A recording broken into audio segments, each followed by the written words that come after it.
Hi, I'm Krista Parker, and I am a friend of Becky Ferguson.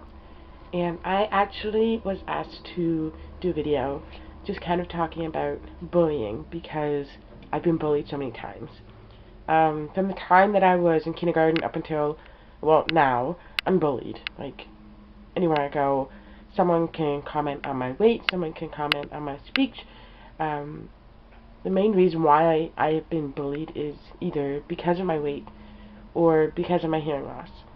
I know a lot of people that don't realize I'm hearing impaired until I tell them, just because I was raised to go through speech therapy. I was raised to be an oral person instead of a signing person.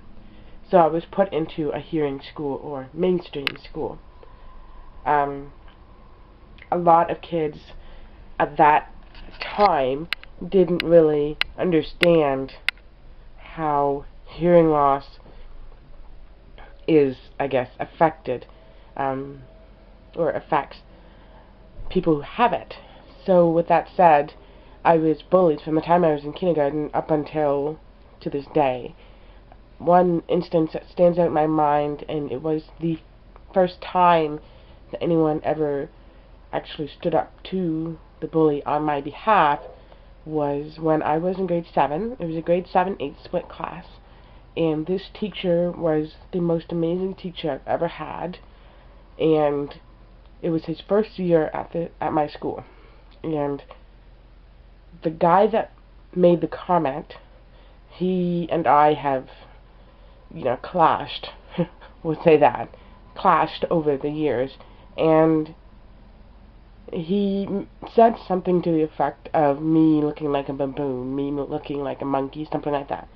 And my teacher heard him because he said it a little too loud.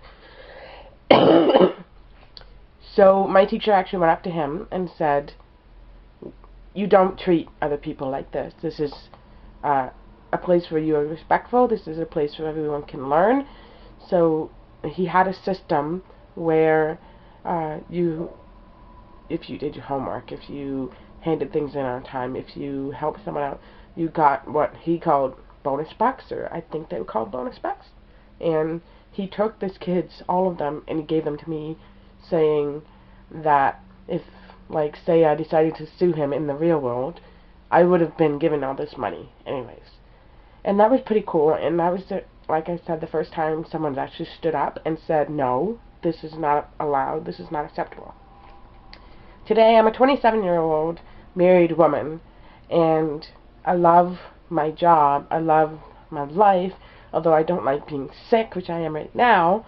I love being who I am. When I was 13, 14, 15, I hated who I am, but I think everyone did at that age. So, as of right now, I am an early childhood educator, which means I work with children from birth until 6. I'm also a child and youth worker, which means I work with kids from 6 to 18, including special needs children.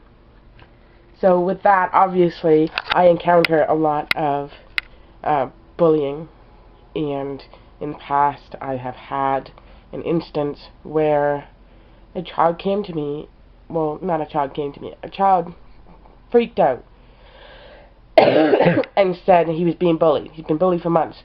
The only issue was he never came to me. When I asked him why he never came to me, he said, because I don't seem like I care. That really broke my heart, and it still bothers me, because I care so much about kids, and I care so much about their well-being and how they I don't want to say fit into society, but become an outstanding member of society. That whenever I see a child being bullied, which has happened, or a child tells me they're being bullied, it breaks my heart. I have seen an instance of a child calling another child a name that implied that he was slow. And I put an end to it. Like I said, no. You do not call him names. You treat each other with respect. Basically the same thing that my grade 7 teacher told us. You treat each other with respect. You don't call each other names. And I asked him, how would you like it if someone said you were slow? He responded with, well, I'm not. And I said, it doesn't mean people won't say it.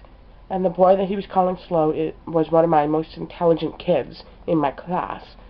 So to kind of put the bullies, I don't want to say put them in their place, but kind of give them the perspective of being bullied can sometimes kind of shift and be like, oh, yeah, that probably wouldn't, I wouldn't like that. That said, if anyone is being bullied, I always tell them, it's hard, it's always hard, because being bullied is overused. However, if you are being bullied, one of the most powerful things you can do is tell somebody. Tell anybody. Tell another kid, tell a teacher, tell a parent, tell anybody. Because sometimes the bullies are the ones that need the most help. The bullies that bullied me in elementary school, some of them are in jail. Some of them are in psych wards right now, currently. Some of them are very, very ill. Meanwhile, here I am. Yes, I am sick, but here I am in the bedroom of my apartment, my 2-bedroom apartment that I live in with my husband. There's food in the fridge. There's a roof over my head. Like, I couldn't ask for anything more. And I was the one that was being picked on. The ones who are doing the bullying are usually the ones that need the most help.